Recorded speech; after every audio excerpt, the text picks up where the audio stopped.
नमस्कार, मध्य प्रदेश के नंबर 1 debate show face to face Madhya Pradesh में आप सभी का स्वागत है। मैं हूं आपके साथ हितेश व्यास। मध्य प्रदेश की चुनावी जंग की रणभेरी पहले ही बज चुकी है। एक दूसरे को मात देने के खातिर हर वर्ग के लिए दांव अपने अपने हैं, रणनीति भी अपनी अपनी है। सियासी दलों के दिग्गज भी मैदान में उतर गए हैं। पहले भोपाल और अब शहडोल में पीएम मोदी दौरे पर हैं और दौरे में फोकस आदिवासी वर्ग पर ही ज्यादा नजर आ रहा था। रानी दुर्गावती की 500वीं जयंती मनाने से लेकर टीबी और सिकल सेल उन्मूलन अभियान पर संवाद भी किया और विपक्ष की झूठी गारंटी पर हमला भी बोला। पीएम के इस दौरे पर कांग्रेस भी अब तंज कस रही है। मोदी का आदिवासी दाव, दुर्गावती जिताएंगी चुनाव, इसी पर आज हम डिबेट करने जा रहे हैं, जिसमें हम मेहमानों के साथ चर्चा भी करेंगे। लेकिन उससे पहले एक रिपोर्ट के जरिए देखिए कि आज दिन भर क्या कुछ खास रहा।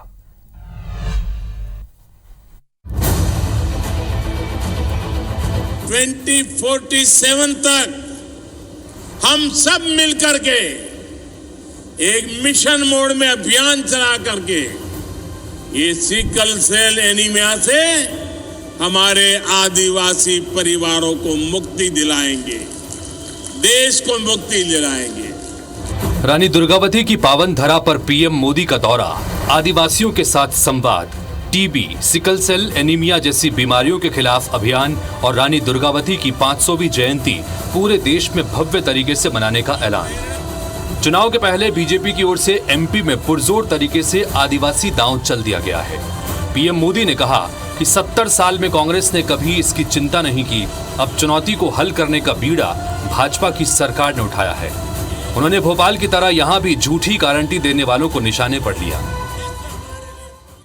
आपको झूठी गारंटी देने वालों से भी सावधान रहना है, और जिन लोगों की अपनी कोई गारंटी नहीं है, गारंटी वाली नई नई स्कीम लेकर आ रहे हैं। कांग्रेस जैसे दलों की गारंटी का मतलब नियत में खोट और गरीब पर चोट, यही है उनके खेल। एक जमाना था जब 1.25 साल के लिए दूसरी सरकार बनी थी, उनने आयुष्मान कार्ड नहीं बनाए। प्रधानमंत्री जी जनता का इलाज फ्री में करना चाहते थे। उन्हें जल जीवन मिशन का पैसा मोदी जी ने पानी के लिए दिया, लेकिन जल जीवन मिशन कांग्रेस ने मध्य प्रदेश में लागू नहीं किया। ये गरीबों के साथ अन्याय क्यों कांग्रेस ने किया, कांग्रेस को बताना पड़ेगा। सभा के बाद पीएम मोदी पकरिया गांव पहुंचे। खाट पंचायत लगी, सहज अंदाज में आदिवासियों से संवाद हुआ और भरोसा दिलाया कि उनकी हर समस्या का समाधान होगा। इधर कांग्रेस पीएम मोदी के दौरे पर हमलावर है। आज कौन सी 52 योजना चल रही है, मैं तो पूछना चाहता हूँ, आज कौन सी 52 योजना चल रही है? शिवराज सिंह जी माहिर हैं झूठ बोलने में और दूसरों से झूठ बुलवाने में। अमित शाह जी आए थे, उनसे झूठ बुलवा दिया। नड्डा जी आएंगे, झूठ बुलवा देंगे। पीएम मोदी की भोपाल में सभा के जरिए बीजेपी ने पहले मुस्लिम वर्ग को साधने की कोशिश की, तो शहडोल में आदिवासियों को अपने पाले में लाने की कोशिश हुई। ये दांव 2023 के साथ साथ 2024 के लिए भी है।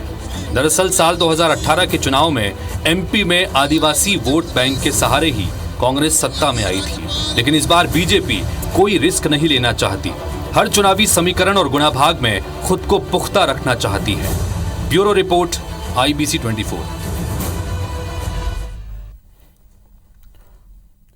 तो जिस तरह से आज प्रधानमंत्री नरेंद्र मोदी ने शहडोल के इस मंच से अपनी बात रखी, सिकल सेल की भी बात की, कुछ बीमारियों के संदर्भ में भी अपनी बात रखी, आदिवासियों को भी फोकस करने की कोशिश की और विपक्ष को भी निशाने पर लिया। इन सबके बीच प्रतिक्रियाएं भी लगातार आ रही हैं। हमारे साथ में 3 मेहमान इस वक्त जुड़ रहे हैं। राजपाल सिंह सिसोदिया, जो कि भारतीय जनता पार्टी के नेता प्रवक्ता हैं, बहुत बहुत स्वागत है आपका।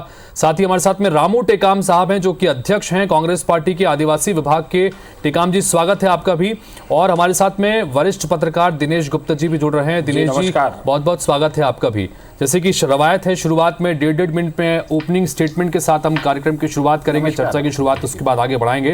राजपाल सिंह जी, सबसे पहले आपसे जानना चाहेंगे, 1.5 मिनट के भीतर अपनी बात रखिएगा। बताइएगा कि चूंकि आदिवासी वोट बैंक को साधने की कोशिश पार्टी लगातार करती नजर आ रही है और आज मंच से भी कहीं ना कहीं इस वर्ग को साधने की कोशिश प्रधानमंत्री के जरिए भी हुई और मुख्यमंत्री के जरिए भी हुई, किस रणनीति के तहत इसको देखा जाए? भारतीय जनता पार्टी ने जो किया है समाज के सभी वर्गों के लिए, उसी को बताने की बात हुई है।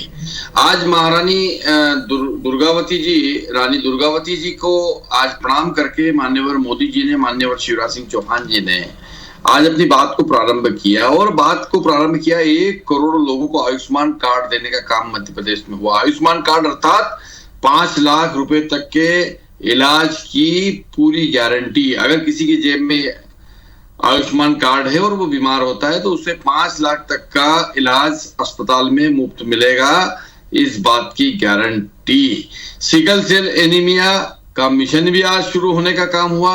हमारे उन आदिवासी परिवारों में, हमारे उस अंचल में कई सारे परिवारों में जो सिकल सेल एनीमिया से पीड़ित लोग हैं, उन लोगों को कैसे उससे लाभ दिया जाए और कैसे उससे बाहर लाया जाए, सीधा लाभ लाभार्थी तक पहुंचे, इसको लेकर भी डिजिटल इंडिया के तहत जो हमने डायरेक्ट बेनिफिट ट्रांसफर स्कीम्स है वो स्कीम्स भी पर बताने का काम किया। ऊपरी लेवल पर अब कोई भाई भतीजावाद या भ्रष्टाचार नहीं हो सकेगा।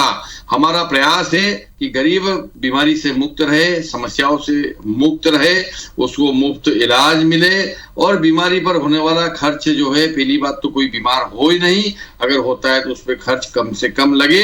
इस प्रकार की सारी बातें आज माननीय मोदी जी ने केंद्र की योजनाएं बताने का काम किया है। रामू टेकाम साहब, आपसे भी ओपनिंग स्टेटमेंट में 1.5 मिनट के भीतर बताइएगा, जिस तरह से प्रधानमंत्री ने आज मंच से हुंकार भरी है, आदिवासी वर्ग को साधने की कोशिश की, रानी दुर्गावती के संदर्भ में कहा है कि उनकी जन्मशती पूरे देश भर में मनाई जाएगी, चांदी के सिक्के जारी करने की बात भी कही है। कुल मिलाकर यह कि आदिवासी वोट बैंक को साधने की कोशिश यहां से लगातार हो रही है। सीएम शिवराज जी कहते हैं कि 1.5 साल के अंतराल के दौरान तमाम जो जनकल्याणकारी योजनाएं थी उनको बंद करने का काम आपने किया है। आपका ओपनिंग स्टेटमेंट। मोदी जी महंगाई पे माँ नहीं बोलेंगे, मोदी जी टमाटर पे टा नहीं बोलेंगे, और मोदी जी जब आदिवासियों पे अत्याचार होगा तो उनका एक भी मंत्री या इनका प्रदेश का मुख्यमंत्री कभी आदिवासियों पे अत्याचार पे वो कभी अपनी संवेदना तक व्यक्त नहीं करते। मोदी जी तो केवल एक इवेंट वाले नेता बन गए हैं। अच्छा है, हमारे देश के प्रधानमंत्री है, स्वागत है। आज वो जिस प्रकार सिकल सेल एनीमिया के उन्मूलन में वो यहाँ पे शहडोल में आए, अभी पूर्व में कुछ दिन पहले मैं शहडोल गया था। शहडोल के हमारे आदिवासी भाइयों से मैं मिला तो आदिवासी भाइयों ने मुझे ये कहा कि भैया आज भी शिवराज सिंह के लंबे शासन कार्यकाल के बाद में आज भी हमारे खेतों में सिंचाई के लिए पानी की व्यवस्था नहीं है। सरकार ने किसी प्रकार से हम लोगों को लाभ देने का काम नहीं किया। आज हमारे यहाँ पे हॉस्पिटल है लेकिन डॉक्टर नहीं है, स्कूल है लेकिन मास्टर नहीं है। इस प्रकार की अव्यवस्थाएं बनी हुई है और ये केवल शिवराज सिंह जी का भी काम है नारियल फोड़ने का, प्रधानमंत्री जी का काम है भाषण देने का। और अभी आपको मैं बता दूं, प्रधानमंत्री जी कर्नाटक में इनकी बहुत सारी रैलियां हुई। प्रधानमंत्री वर्सेस कर्नाटक में कांग्रेस का चुनाव था, भाजपा का चुनाव नहीं था। वहां पे एक भी आदिवासी सीट कर्नाटक में भारतीय जनता पार्टी नहीं जीत पाई। ये भारतीय जनता पार्टी को जनता ने आईना दिखाया है। जी, तो भारतीय जनता पार्टी को आईना दिखा चुकी है कर्नाटक की जनता और खासतौर पर आदिवासी वोटर्स। तो मध्य प्रदेश में भी इस तरह से कोई खास तौर पर असर नहीं पड़ेगा, ये कहना है रामू टेकाम जी का। हमारे साथ में वरिष्ठ पत्रकार दिनेश गुप्ता जी भी हैं। दिनेश जी, आपसे भी 1.5 मिनट के भीतर ओपनिंग स्टेटमेंट में जाना चाहेंगे कि इससे पहले भी हम लगातार कई बार चर्चा कर चुके हैं, डिबेट कर चुके हैं कि आदिवासी वोट बैंक बहुत महत्वपूर्ण है और न सिर्फ मध्य प्रदेश, तमाम राज्यों में जहां जहां पर आदिवासी वोट बैंक की संख्या अच्छी खासी है वहां पर रहता है। और ये जाहिर तौर पर वजह है कि तमाम दल जो है इस वर्ग को साधने की कोशिश करते नजर आते हैं। पिछले चुनावों से जोड़कर भी देखें, सब कुछ देखें, तो आप किस तरह से देख रहे हैं इस पूरी कवायद को, भारतीय जनता पार्टी के बड़े नेताओं की इस पूरी कवायद को?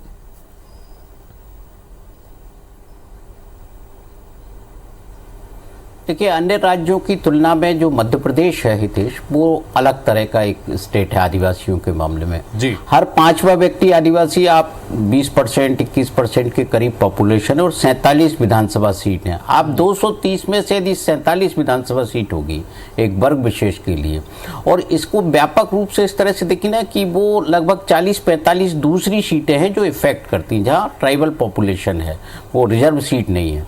तो नॉन रिजर्व सीट पर भी जब वो प्रभावी होते हैं तो फिर निश्चित तौर पर उसका राजनीतिक इम्पोर्टेंस बहुत ज़्यादा हो जाता है। आप 2003 से 13 तक का स्टैटिस्टिक्स देखेंगे ना, तो ट्राइबल वोटर ही था जो भारतीय जनता पार्टी को लगातार सत्ता में बनाए हुए था। ट्राइबल वोटर कहीं ना कहीं तो उसकी जो अपेक्षाएं थी सरकार से वो पूरी नहीं हुई होंगी। इसी के कारण हमने क्या देखा कि 18 में वो वापस गया, कांग्रेस के पास वापस गया, और यही जो है भारतीय जनता पार्टी की चिंता का विषय है। आप देखिए मार्च 2020 के बाद जब से भारतीय जनता पार्टी की सरकार आई है फिर से, उसमें केवल एक ही इवेंट हमको देखने को मिलता है, चाहे रानी कमलापति स्टेशन से लेकर शहडोल तक की यात्रा हो तो उसमें आपको टंटिया भील भी मिल जाएंगे, बिरसा मुंडा भी मिल जाएंगे। जितने भी आयोजन हैं वो ट्राइबल वोटर के इर्द गिर्द हैं। आपको दिखेगा ही नहीं कि अनुसूचित जाति को लेकर कोई जो है इवेंट हो रहा है, सामान्य वर्ग के लिए किस तरह की चीजें हो रही। और जिस आयुष्मान कार्ड की बात है, आप याद करिए कि आयुष्मान योजना कब घोषित हो गई थी, लेकिन कार्ड अब बट रहा है। तो बहुत महत्वपूर्ण बात यहां पर कही है दिनेश जी ने, और इसी को मैं जोड़ते हुए सवाल करना चाहूंगा राजपाल जी कि इससे पहले भी लगातार 18 साल लगातार आपको सत्ता में हैं, और अगर पिछले बार 2018 से पहले भी देखें तो 15 साल की सत्ता लगातार थी। उसके बावजूद आदिवासी वोट बैंक जो है 2018 में छिटका था भारतीय जनता पार्टी से। ये एक बड़ी चुनौती है और यही कहीं ना बड़ी एक चिंता भी है, जिसकी वजह से लगातार इस वोट बैंक के इर्द गिर्द तमाम तरह की योजनाएं और तमाम तरह के इवेंट देखने को मिल रहे हैं। क्या इसको इस तरह से ना देखा जाए? आदिवासी सहित है।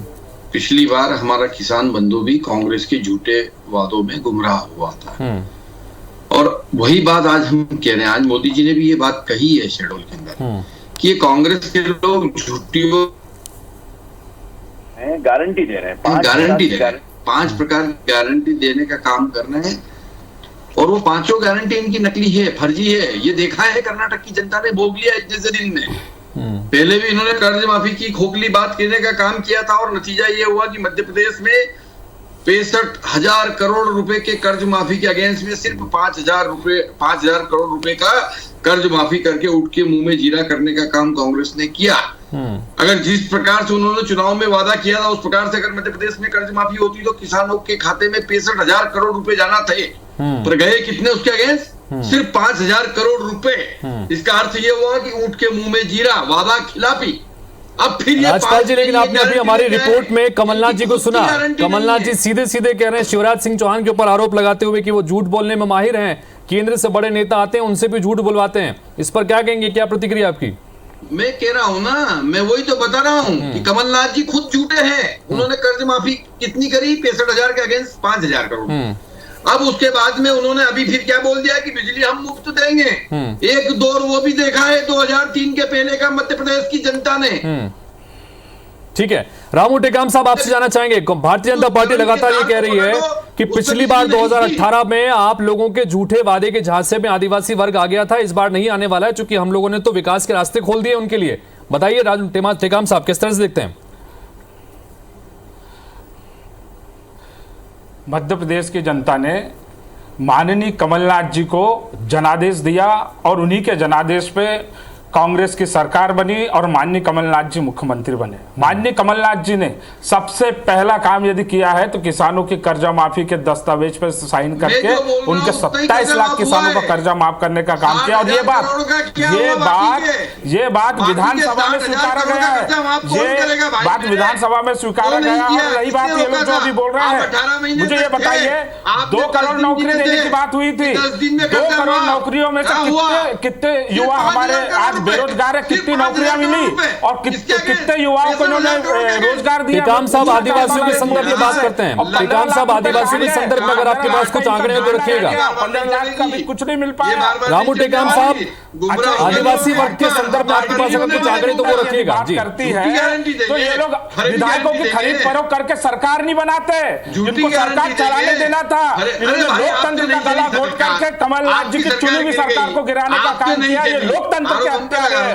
चलिए आपसे नहीं, टंगड़ी मार के चलती सरकार को लोकतंत्र के हत्यारे हैं। अभी तो इन्हीं के कई विधायक लोग बागी हो रहे हैं, इनके विधायकों को टिकट नहीं मिलेगी। ठीक है रामू टेकाम साहब, मेरा सवाल आपसे, आप चूंकि कांग्रेस पार्टी के आदिवासी विभाग के अध्यक्ष भी हैं रामू टेकाम जी, मैं आप जानना चाहूंगा आपसे, कांग्रेस पार्टी की क्या रणनीति आदिवासी वर्ग के लिए? बीजेपी ने तो साफ कर दिया, हर मंच पर आ रहे हैं, जैसा कि दिनेश जी ने भी कहा कि टंटिया भील की बात भी हो रही है, रानी कमलापति की बात भी हो रही है, दुर्गावती की बात भी हो रही है, आपके पास क्या?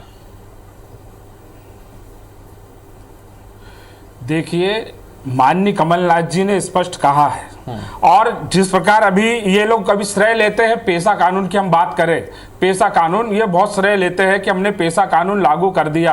पेशा कानून धरातल पे कुछ नहीं है। आज पेशा कानून को कोई अधिकार नहीं है, ना कोई खनिज का अधिकार है, ना कोई खनन का अधिकार है, कोई उनको मानने वाला नहीं है। और पेशा कानून में भी इनने ऐसे कोऑर्डिनेटर नियुक्त कर दिए जो अपने आरएसएस के लोग हैं, जो पार्टी की विचारधारा से जुड़े हैं, जो पार्टी के लिए काम करते हैं, उसमें कोई योग्यता का मापदंड नहीं रखा। और रही बात बैकलॉग, आज मध्य प्रदेश में बैकलॉग की भर्तियों की पदों की भर्तियां नहीं की। आज हमारे एससी एसटी के पूरे युवा बेरोजगार घूम रहे हैं, इनको एससी एसटी की चिंता नहीं है। चारों तरफ आदिवासियों के ऊपर अत्याचार शोषण हो रहे हैं, चाहे हम नेमावर की घटना की बात कर ले, चाहे हम महू की बात कर ले, चाहे हम उज्जैन की बात कर ले, सब जगह जहां जहां। ठीक है, दोनों नेताओं को हमने सुना, दोनों के अपने अपने दावे, एक भी नेता बयान नहीं देता। गुप्ता जी, जानना चाहेंगे आपसे, आपने इससे पहले 2018 के आंकड़े के आधार पर भी बताने की कोशिश की, आदिवासी वर्गों के बीच में अगर उनके सोच की और उनकी कोलगरी भी अगर हम बात करने की कोशिश करें कि क्या सोच रहा है, क्योंकि वोट बैंक की तरह तमाम पार्टियां लेती हैं,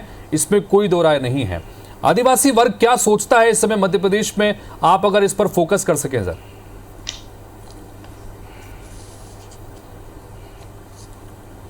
देखिए, आदिवासी वर्ग जो सोचता है वो राजनीतिक दल कहाँ सोचते हैं। राजनीतिक दल तो अपने वोट के हिसाब से सोचते हैं।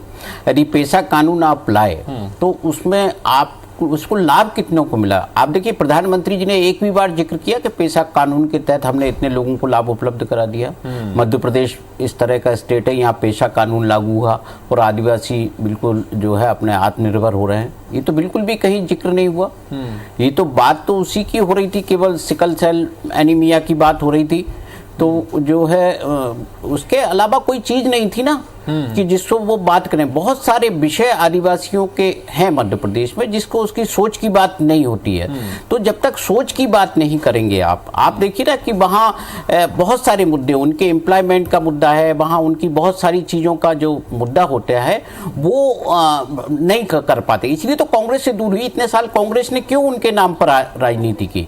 आज यदि 15 साल उसने भारतीय जनता पार्टी पे भरोसा किया और 18 में दूर हो गया, तो कहीं ना कहीं आप उसको सोच को कनेक्ट नहीं कर पा रहे हैं। आप हेरिटेज शराब की बात करते हैं, लेकिन उनकी जो ताड़ी बनाते हैं उससे को तो आप छीन रहे हैं ना। हेरिटेज सब शराब बनाएंगे तो बड़े उद्योगपतियों के पास चला जाएगा, आदिवासियों का खत्म हो जाएगा।